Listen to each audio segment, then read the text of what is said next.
Saludos. Bueno, nos quedan 20 días. Durante estos programas que vienen, vamos a entrevistar candidatos y gente que analice la cosa, ¿no? Porque aún cuando hay señales en el país sobre lo que pudiera ocurrir, yo en estos días le decía a unos amigos, mire, yo hasta el día que vea que la cosa cambió los cerebros, mientras tanto hay que ver las cosas con equilibrio para no producir sorpresas. Lo digo porque fíjense ustedes, el juego Venezuela-Canadá. Venezuela era, ¿tú le ibas a Canadá o a Venezuela, Claudio? Eso, ¿Qué es eso? Te sorprendí. Claudio Fermín con nosotros. Ya vamos a hablar de todo eso. Pero primero, qué casualidad que estés aquí hoy lunes, porque cuando planificamos el programa, Ran estaba vivo. Y se nos fue, el viernes creo que se fue, Rafael Marín, quien fue secretario general de ADE y era secretario general de Soluciones. Estaba contigo. Y Rafael es un personaje. Yo lo que recordé, ¿te acuerdas cuando me metieron un tubazo en la cabeza y lo dejaron malito?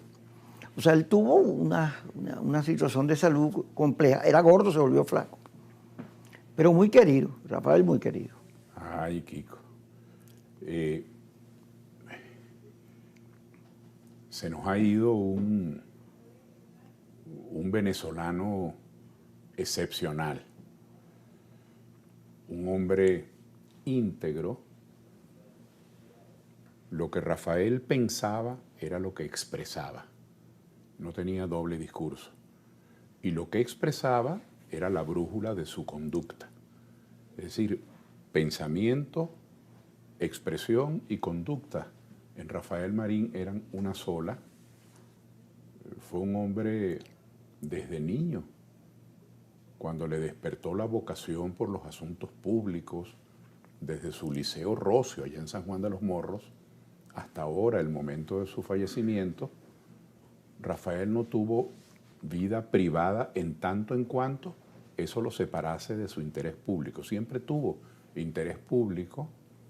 Yo aprovecho tu comentario, que lo agradezco, Kiko, para rendir un homenaje a Rafael Marín Jaén, abogado, profesor universitario, desde joven activista político. Siempre creyó que si las ideas no se trataban de materializar, de llevar a la práctica, tenían solo un valor recreativo. Esas ideas no eran herramientas para que las cosas fluyesen como las ideas lo predicaban.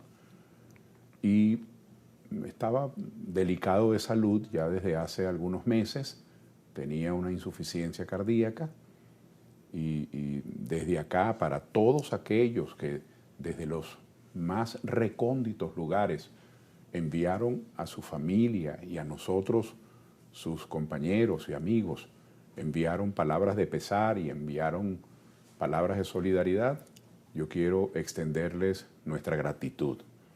Y lo que Rafael Marín hizo, que fue una lucha auténtica, estuviese usted de acuerdo o en desacuerdo, fue un hombre auténtico, siempre pensó en Venezuela, dio un gran aporte y yo me siento muy, muy, muy agradecido de haber sido uno de sus amigos. Que Rafael descanse en paz. Fíjate, entrando ya en la candela. El juego de la Vinotinto contra Canadá, los que conocen, los analistas, daban la cosa pareja. La mayoría inclinados hacia Canadá. Es un gran juego. El gol de Salomón Rondón, una belleza de gol. Impactante. Impactante. Y luego los nervios. No solo los penales, bueno, ahí está, Uruguay le ganó a Brasil. Los penales son, no son la mejor salida para un juego, pero bueno, hay que buscar una salida. Tiene que tener un final. Son parte del juego. Sí. Pero mucha gente me decía, no, vamos a ganar. Yo, ya va, calma, que ya ellos lo hicieron muy bien. Se ganaron los 3 primeros juegos y luego han demostrado una selección que seguro va a estar en el Mundial. Entonces hay que tener calma porque los penales. Claro, fallamos 3. 3 penales de 5, wow, era muy difícil ganar así. Muchos nervios, pero el balance de la participación de Venezuela en la Copa América es totalmente favorable. Esa Venezuela que vimos allí nunca la habíamos visto. Eso es una Venezuela que se lleva por el medio lo que sea, que tiene ganas de ganar. Por eso mucha gente lo ha asociado con el tema electoral. ¿Cómo viste todo el juego? ¿Y cómo ves tú el clima electoral? Bueno, nosotros los venezolanos estamos tan orgullosos de nuestra Vinotinto. La Vinotinto ha ido más allá del fútbol. A la Vinotinto la cancha le quedó pequeña. La Vinotinto se convirtió en un sentimiento, madres, padres, muchachos, gente que no conoce de fútbol, pero que ama el país, ve a la Vinotinto como un símbolo de unidad, de sentido de pertenencia.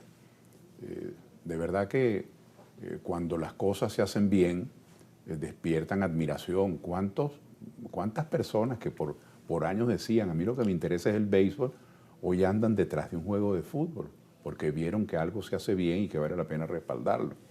Si quisiéramos encontrar un símil con la política, que es ya un tema tan áspero... Quédate ahí en el símil para ir al corte. No, y cuando regresemos, seguimos conversando con Claudio Fermín.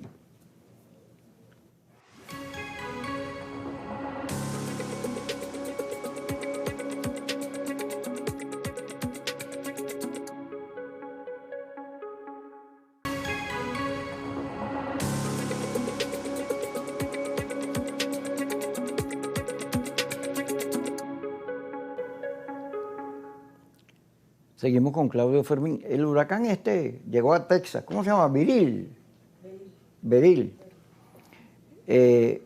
Cuando pasó por aquí en Cumanacoa dejó unos estragos terribles. He leído 6 muertos. Hay unos que dan otras cifras. Pero terribles, todo se inundó. Y eso merece también que hagamos un comentario, porque al final de cuentas, aun cuando es la naturaleza, son seres humanos que hay que lamentar las pérdidas. Venezuela tiene como una situación. Antes los huracanes por aquí no pasaban, ahora pasan. El recuerdo de la tragedia de Vargas, la lluvia. A mí me encantaba la lluvia, pero después de Vargas, cuando empieza a llover mucho, me asusto. Y Venezuela chocó, no solo la pandemia, que fue mundial, pero no tenemos una vida como aquí pasa de todo. Y viene este proceso electoral, todo el mundo esperando que pase algo, y no pasa nada, faltan 20 días. ¿Qué va a pasar, Claudio? ¿Cómo ves tú el final de esta parte de la película? Bueno, primero, en esta película, en 2. Primero con lo de Cumanacoa, yo hago votos porque haya una buena coordinación entre los diferentes organismos públicos. En muchas ocasiones, la falta de entendimiento entre gobernadores, alcaldes, organismos nacionales de infraestructura, muchas veces eso crea dificultades para atender emergencias. Cuando son programas ordinarios, pues hay tiempo, hay semanas para coordinar, para subsanar errores, pero cuando son emergencias, ponerse de acuerdo entre organismos requiere un alto grado de conciencia. Yo hago votos porque así sea y porque todos los organismos públicos, alcaldías, organismos regionales y nacionales, se pongan detrás del gobernador del Estado, que en este momento la gente tiene que hacer abstracción de su militancia política, debe recibir todo el apoyo de organismos públicos y privados. Llegan noticias que sí son preocupantes, particulares que envían ayudas, auxilios, entonces no los dejan pasar. Cosas como esta, que son detalles, ¿no? Pero que caen en el campo de la descoordinación. Así que un trabajo coordinado es muy importante. Y luego es verdad que no vienen los huracanes como en el Caribe o en la zona del Caribe adentro. Pero nosotros estamos avisados, guerra avisada no mata soldados. Nosotros tenemos una estación lluviosa y una estación seca, verano e invierno, como le decimos en el llano. Y todos sabemos que después de un de un verano tan espantosamente fuerte, todos sabemos que lo que viene son inundaciones. Agua pareja. Entonces, esas inversiones, se tuvieron tantos meses de sequía para hacer esas inversiones, para corregir o introducir aliviaderos, para hacer trabajos de infraestructura, y hay un largo proceso de desinversión, Kiko. Tenemos muchos años y el bloqueo tiene mucho que ver con eso. No es toda la explicación, pero tenemos ya 10 largos años de desinversión, trabajos de infraestructura que es necesario hacerlo. Si es que en el llano no tenemos los huracanes en el Caribe, pero en el llano nuestro gran problema en Apure todos los años son las inundaciones. Y esta vez le tocó de nuevo al estado Sucre aquella tragedia de Cariaco, el terremoto de hace muchos años. Y así que, bueno, toda nuestra solidaridad con Cumanacoa. Mira, tú decías al principio que faltan 20 días. Claro que es muy poco tiempo, pero la reflexión de cada uno de nosotros es una responsabilidad personal, es una responsabilidad íntima. Yo he llamado a elegir. Mucha gente está llamando a votar, a votar. Y el voto es convocado por dos extremos, por el que tenga chance.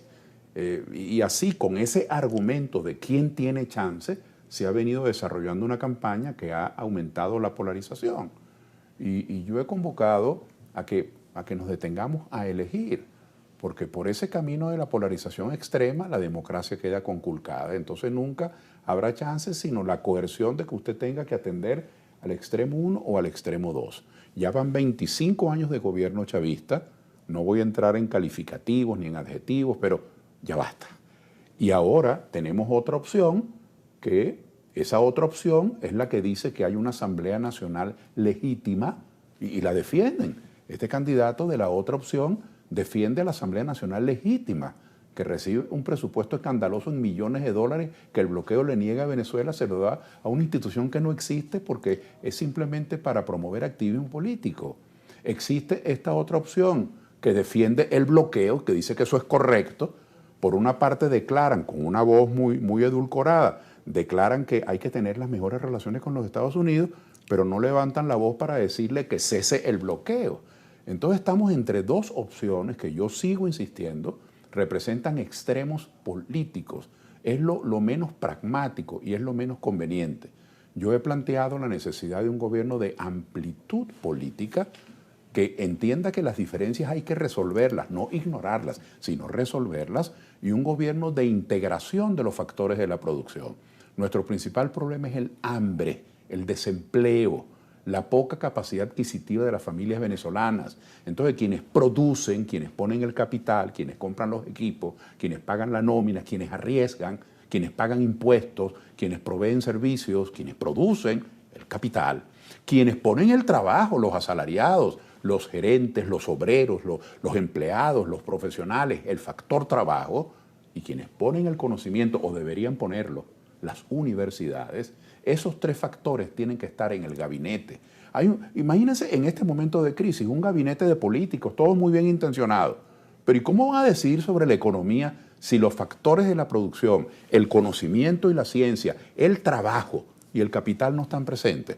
Por eso yo lo invito a elegir. Elijamos un gobierno para la integración y no estas propuestas de los polos, que son propuestas para las apuestas, son propuestas de exclusión.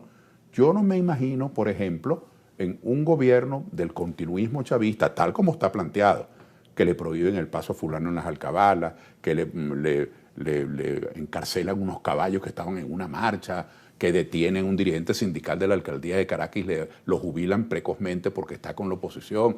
Yo no me imagino desde allí un gobierno de amplitud, y mucho menos me imagino un gobierno de amplitud y nacionalista de quienes hoy defienden el bloqueo y están defendiendo una supuesta Asamblea Nacional legítima. ¿Cómo garantiza la seguridad jurídica quienes hoy obstruyen y violan la seguridad jurídica con esto de la Asamblea Nacional paralela?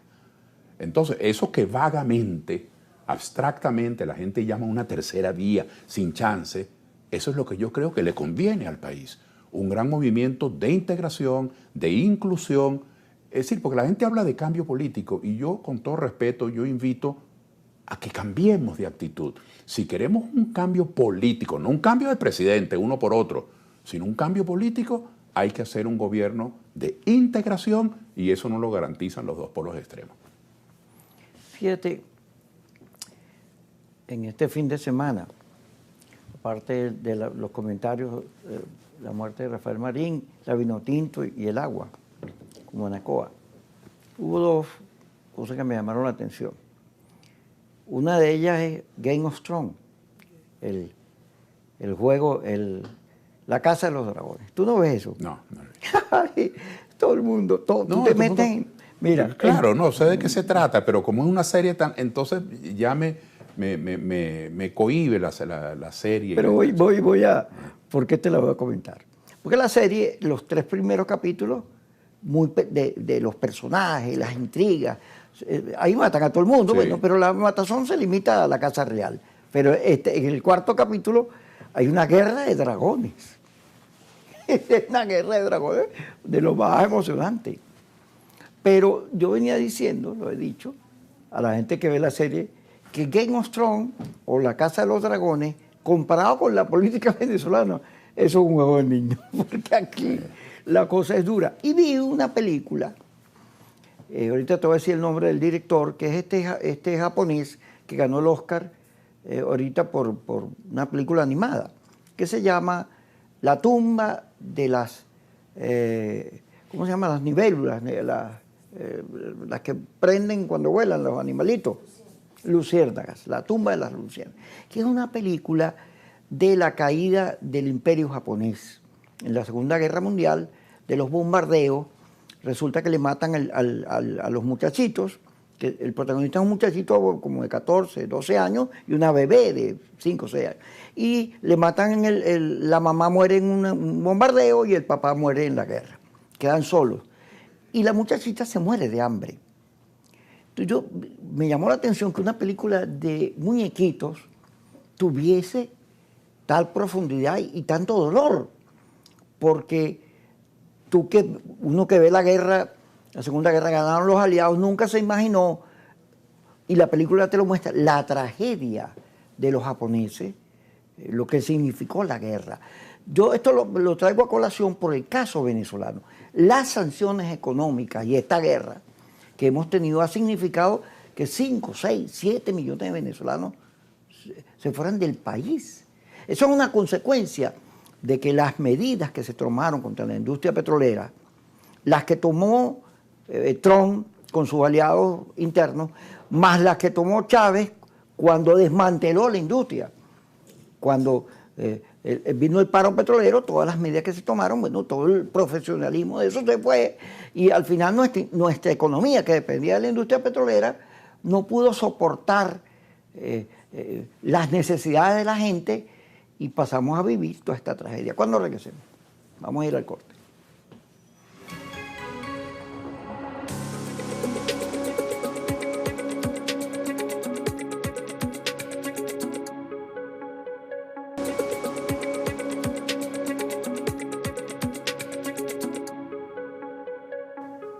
Seguimos con Claudio Fermín. Fíjate, Biden ataca a Trump por la inmigración, porque sus políticas hacia Latinoamérica, sobre todo en el caso venezolano, generó esa enorme inmigración. Pero Trump le dice a Biden, pero tú abriste las puertas, tú dejaste entrar a todo el mundo. Digo esto porque el tema de la migración venezolana es una realidad y además expresión de todo lo que nos pasó, de esta guerra, de estos polos, del radicalismo que se niega, que no se reconoce, de gente que buscó caminos de guerra caminos de violencia en vez de caminos de paz. Pero ese hecho que le dieran a la economía venezolana, a la industria petrolera, y produjeran que en el momento en que el petróleo se volvió más necesario por las guerras estas que hay en el mundo, lamentable, pero ese es un hecho de la geopolítica, en Venezuela no tuviéramos capacidad. Y entonces, ahora que estamos en el 1.000.000 de barriles, yo he escuchado unas declaraciones de varios dirigentes políticos de la oposición diciendo que Maduro le había entregado el petróleo a los americanos. Y yo digo, ¿y por qué te vas a poner bravo? Si se trata de salir de las sanciones, y eso tienes que hacerlo con los americanos. ¿A que le des la industria? ¿Y te vas a molestar por eso? Ah, bueno, por la patria, no sé qué cosa. Ah, pero si tienes ese reclamo, critica las medidas contra la industria que se tomaron, que son las causantes de la crisis económica. Mire, el petróleo, el gas, particularmente esos dos sectores de la economía, el petróleo y el gas, demandan grandes inversiones, gigantescas inversiones. La banca venezolana no puede proveer esas inversiones. Todo el mundo sabe que los bancos o la banca es del tamaño de la economía de un país. La banca venezolana es una cosa diminuta, diminuta. Aquí hay bancos cuyo capital es 1,5 millones, 2 millones de dólares. Entonces, nuestra banca no está en capacidad de financiar el negocio petrolero. Necesitamos, en primer lugar, grandes inversiones, montos de millones de dólares que deben venir de inversionistas extranjeros. Segundo, la tecnología venezolana instalada, el patrimonio científico tecnológico, el know-how, el cómo emprender ese negocio hoy día que es tan complejo, no lo tenemos en Venezuela, aunque tengamos cultura petrolera, no tenemos esas herramientas. Entonces, además de hacer falta las grandes inversiones de otros lugares del planeta, hace falta transferencia tecnológica. Y luego, después de explotado, sacado esos hidrocarburos, hay que refinarlos y luego hay que colocarlos en el mercado internacional. Es decir, este es un negocio por naturaleza global, de naturaleza interestatal, transnacional. Por eso es que le hizo tanto daño a Venezuela esas primeras medidas del presidente Chávez, esas racias laborales en PDVSA, esa noción autárquica de que solo nosotros podíamos, fue una pésima señal. Luego, esas expropiaciones de pequeñas compañías que hasta de transporte que estaban alrededor del lago de Maracaibo, desde empresas pequeñas hasta grandes que se expropiaron o se concluyeron arbitrariamente sus contratos o sus permisos. Eso fue una señal muy grave. Y luego, el gobierno interino. Nosotros los venezolanos fuimos objeto de burla en el mundo. La gente se mofaba de Venezuela. Estos venezolanos que creen que tienen 2 presidentes, que creen que tienen 2 asambleas, ¿quién va a invertir en ese país? Es decir, si algo sembró inseguridad y dañó la economía, fue esa estafa del gobierno interino. Y luego el bloqueo. Unos venezolanos pidiendo bloqueo económico, los grandes inversionistas. Bueno, pero si es que ellos mismos no quieren que se invierta allí, ¿quién va a invertir en Venezuela? Porque si yo invierto en Venezuela, luego me vetan los Estados Unidos, que es un mercado, son 320 millones de habitantes, me vetan los españoles y los alemanes. No, mi posición no es ideológica. Yo no voy a perder estos grandes mercados por ir a invertir en Venezuela. Entonces, el bloqueo económico, la asamblea convertida en presidencia interina, estos 2 factores por parte de este extremo, y las expropiaciones y los acosos a la propiedad que generaron inseguridad jurídica y temor, ya culpa del gobierno, todo esto ha sido un carnaval diabólico, un autogol, para hablar en términos de fútbol, un autogol que se ha metido Venezuela. Expropiaciones, confiscaciones, ataques a la propiedad, ese desafío del gobierno chavista frente a los organismos internacionales, y ahí están las demandas, mira Silgo dónde está. Y luego este entreguismo, casi que analfabeta en política, de la asamblea convertida en presidencia interina y luego de la solicitud de bloqueo. Bueno, todo eso atenta contra la seguridad del país. Entonces, si queremos de verdad, haciendo la metáfora de Japón, salir adelante después de la guerra, salir adelante en nuestro caso después de la debacle, tiene que haber, insisto, un gobierno de integración. Quienes están pensando en la campaña electoral para derrotar al adversario con esa vehemencia, están viviendo una telenovela autobiográfica. Están tratando de que sus odios rijan el país. Venezuela no necesita más conflicto. La conflictividad, los promotores de la conflictividad, los que llamaron a expropiaciones, a invasiones, a confiscaciones, los que llamaron a golpes de Estado, a gobiernos interinos que era mentira, los que piden bloqueo. Los promotores de la conflictividad no son los mejores facilitadores del cambio en Venezuela. Esto a lo mejor algunos no lo comprenden porque algunos dirán, pero son los que hoy tienen la ventaja. ¿Cuál ventaja? ¿De seguir haciendo lo mismo? ¿De que continúe la conflictividad? Yo veo, como creo que lo dije en el primer segmento o en el segundo, yo veo la manera como, por ejemplo, González habla de una manera cordial, abierta. Yo simplemente le preguntaría, ¿pero usted le va a reclamar a los Estados Unidos que cese el bloqueo o no?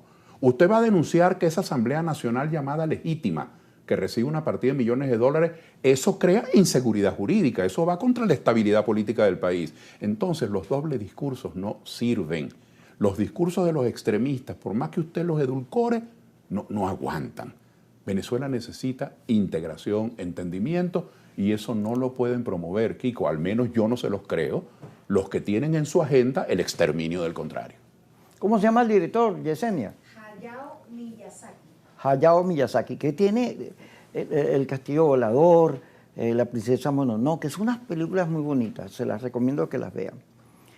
Fíjate, este fin de semana también, ya hablamos de Ran Ran, la lluvia y la vinotinta, pero vamos a meternos. Un poco. Sí, vamos a meternos en una cosa que me llama muchísimo la atención, porque a mí me fastidia. Me parece una cosa yo me estoy poniendo muy viejo ya, y casi que alcanzo a mi mamá, que lo veo como estoy poniendo. Pues ya no soy un muchacho. Pero como el cerebro me funciona muy bien, me fastidia, me parece Pedro Picapiedra, la derecha y la izquierda. Esos conceptos me parecen viejos. Sin embargo, la polarización del mundo, gracias a las redes y a la simplificación de los contenidos, bueno, ahora tenemos derecha e izquierda por todos lados. En Europa, en la elección parlamentaria del Parlamento Europeo, gana la derecha. Y tú, la derecha. Y sale Milei a cobrar, así que él es el nuevo ídolo de la derecha, ya que Trump está como dedicado a lo suyo. Pero se dan las elecciones en Inglaterra y los laboristas recuperan el poder dándole una pela a los conservadores. Una pela, que ese es un partido social, digamos, centro-izquierda, socialdemócrata. Pero en Francia gana Le Pen, la señora Le Pen, Marine Le Pen, en la primera vuelta con 33%, 27% la izquierda y 10 y algo Macron. Se da la segunda vuelta y resulta que la izquierda se convierte en la primera fuerza, Macron en la segunda y Le Pen en la tercera. O sea, Francia votó contra lo que significaba esa derecha, pero votó con un abierto margen. La ventaja que tiene la izquierda con Macron para hacer gobierno es absoluta. No tienen, lo que tienen que ponerse de acuerdo. Pero además, esa victoria se da porque Macron apoyó a los candidatos de la izquierda, de la Unión de la Izquierda, y de la Unión de la Izquierda a los de Macron que salieron bien en la oportunidad anterior. Entonces, hay unos movimientos que parece que el mundo va para un lado y de repente tira para el otro. Y Venezuela está en medio de una situación en la cual tenemos izquierda, tenemos derecha, ¿cuándo regresemos?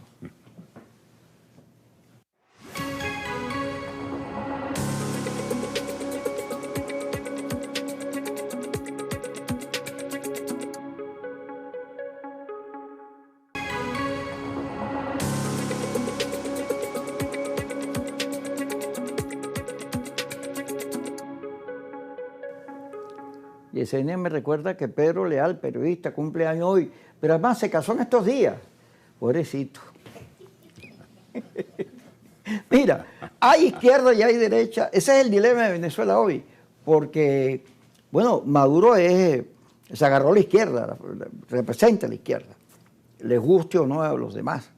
Y en el caso de la oposición es variopinta, pero hay un ingrediente ahí conservador, muy parecido a Milei, que quiere privatizar PDVSA, que tiene un discurso muy de cederle a los americanos la dirección de la industria petrolera y quién sabe qué más. Hay izquierdas y hay derechas. En Venezuela. En todas partes del mundo, Venezuela incluida. Okay. Hay promotores de cambios para la movilidad social, hay gente que lucha por la equidad, hay gente que lucha a favor de los sectores más vulnerables, la izquierda. Y hay gente que lucha por mantener sus privilegios, hay gente que cierra los canales de participación para ser los únicos decisores, y hay gente que cualquier cambio mide si es conveniente o no, dependiendo si afecta sus intereses. Lo demás no importa. Hay derechas. Hay izquierdas y hay derechas. Pero ese no es el dilema de Venezuela. Ese es un elemento que tenemos que tener en cuenta en el análisis político.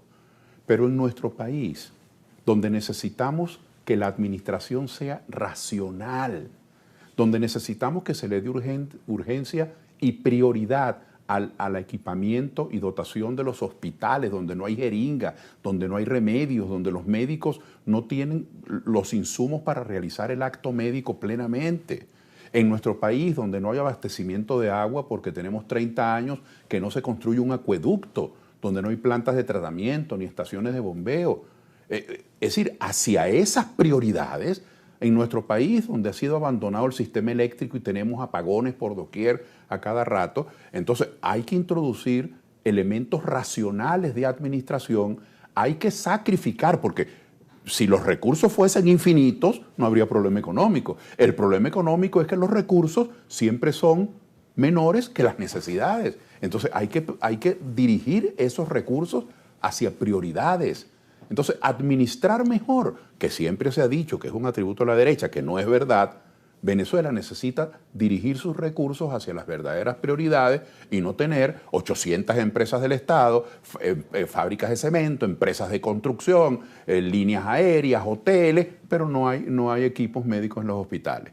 Entonces hace falta mejor administración. Eso no es un atributo de la derecha, eso es un atributo del sentido común. Y si usted está en un barrio y le corren las aguas negras por delante, usted tiene que meter unas cloacas. Eso no tiene que ver con que usted sea de derecha o de izquierda. Usted necesita unas cloacas que recojan las aguas negras en su barrio, porque eso es antihumano, eso va contra la calidad de vida, eso promueve enfermedades, eso es indigno.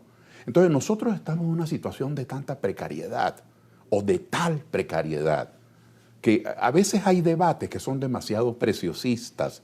Si usted está en un liceo, una escuela, y los baños son un chiquero, y los profesores de química no tienen un laboratorio, y el profesor de matemática se fue, y el de física también, y entonces tiene un profesor de castellano improvisando unas clases de matemática, usted sabe, usted tiene que resolver esa prioridad. Eso no es un problema ni de derecha ni de izquierda, sino de sentido común, de buen gobierno. Entonces nosotros en Venezuela tenemos que ponernos de acuerdo para reconstruir un país en el que, no en todos los niveles, pero en buena parte del servicio público, la salud y la educación es muy precaria, el transporte público de pasajeros prácticamente que está en un déficit bárbaro, los apagones están por doquier, no hay agua y todos los embalses están llenos, algo inexplicable. Entonces necesitamos racionalidad en la administración, necesitamos sentido común, y por eso es que sigo insistiendo que los factores de la producción, que los factores del trabajo no pueden estar dirimiendo eternamente sus diferencias. Vamos a resolverlas en una mesa de trabajo, en una mesa de decisiones. Pero no es que Bautista y Fermín van a tomar una decisión de gobierno y después se le van a informar a Fede Cámaras, a Concecomercio, a Conindustria, a la Asociación de Empleados, a las federaciones de sindicatos, a los sindicatos, después de tomada la decisión. Absurdo. Los trabajadores y los empresarios tienen que estar en la mesa con los políticos que tienen una visión más de conjunto para que tomemos decisiones que le convengan al país. Mire, cuando esos franceses, a los que tú estás haciendo mención, hacen su decisión entre izquierda y derecha, el problema no es que no les llega agua a la casa ni que tienen apagones, ese no es su problema, ni que tienen aguas negras corriendo por la calle del barrio. Sus problemas son otros. Ellos todavía pueden ir a ese debate. Nosotros tenemos que ir también a ese debate, porque aquí las minorías tienen que ser protegidas, porque tenemos que prevenir que haya equidad, que haya justicia, que los sectores más vulnerables sean atendidos. Ese debate lo tenemos que dar. Pero también estamos en un grado de subsistencia en materia de servicios públicos, apagones, agua, servicios de salud, transporte público, salarios, protección social, valor del salario. La economía tiene sus leyes, no es un problema de derecha o de izquierda, la economía tiene sus leyes. Si usted no gana, si usted no produce, si no hay producción de bienes, Bueno, ¿qué riqueza va a redistribuir, como pensamos desde las izquierdas? Hay que redistribuir justamente la riqueza, pero ¿qué riqueza va a redistribuir si no la ha creado, si no la ha producido? Entonces tenemos que hacer lo que haya que hacer para que haya agricultura, industria, para que tengamos manufactura, para que tengamos petróleo, gas. Ahora, ¿cómo existe eso si no hay financiamiento? Ahí están las tesis de izquierda, la nacionalización de la banca de hecho. En Venezuela no hay banca de hecho. Aquí tenemos ya 2, 3 generaciones, Kiko, que no saben lo que es una libreta de ahorros. No saben lo que es una libreta de ahorros. Porque la gente ahorra lo que le sobra. ¿A quién le sobra qué? Nada. Si la gente casi que trabaja para el pasaje nada más.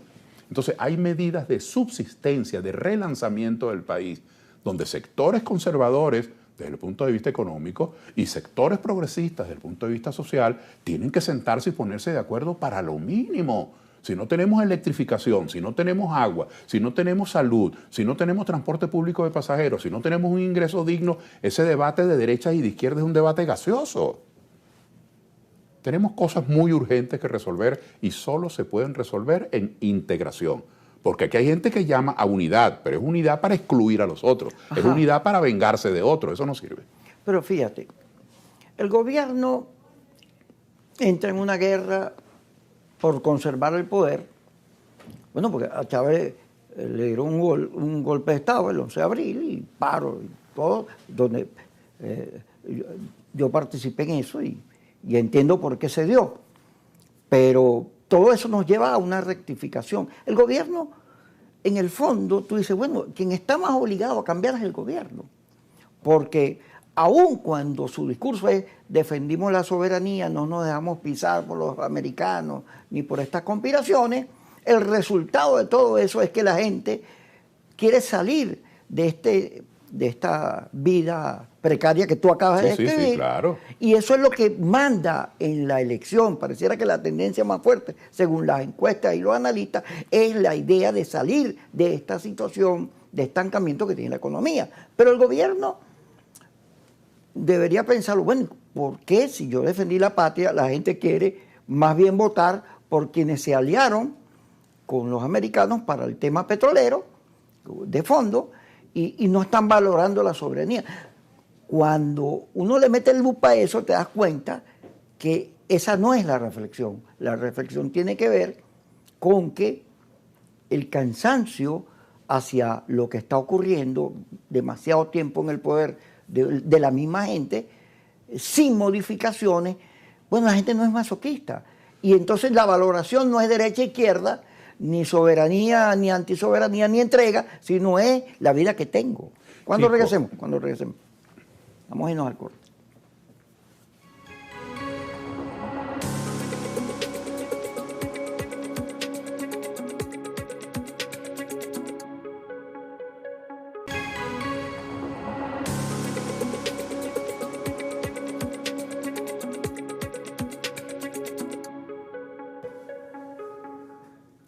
Claudio fue bien con nosotros. Te decía en el año anterior que la gente vota por la calidad de vida.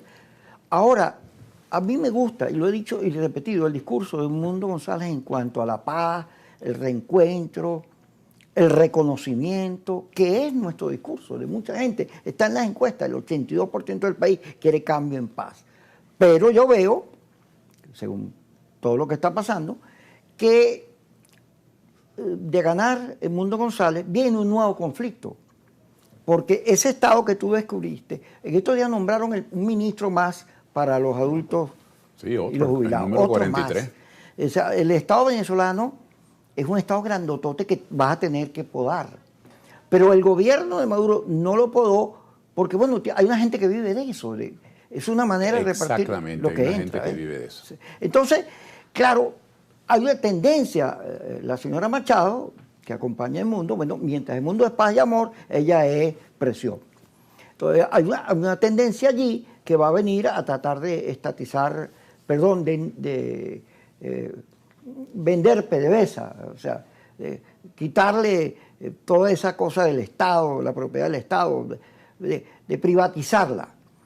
Lo han dicho, y la educación, y viene mucho, y ahí hay una cosa como de Milei también, ¿no? Medidas hacia la economía, que hay que tomar, ciertamente, pero no son fáciles, y me preguntaba yo, el conflicto, ¿habrá un conflicto entre el discurso de quienes quieren paz, Manuel Rosales, Henry Ramos, Capriles, Felipe Mujica, Falcón, etcétera, que apoyan el mundo, y quienes apoyan a María Corina, que tienen ese discurso fuerte? Eso tendrá equilibrio. ¿Y qué pasará de ganar Maduro con toda esta cantidad de errores? Ahorita cuando entramos al programa, Jorge Rodríguez estaba hablando de paz y amor, de encuentro, de cambio, de entendimiento.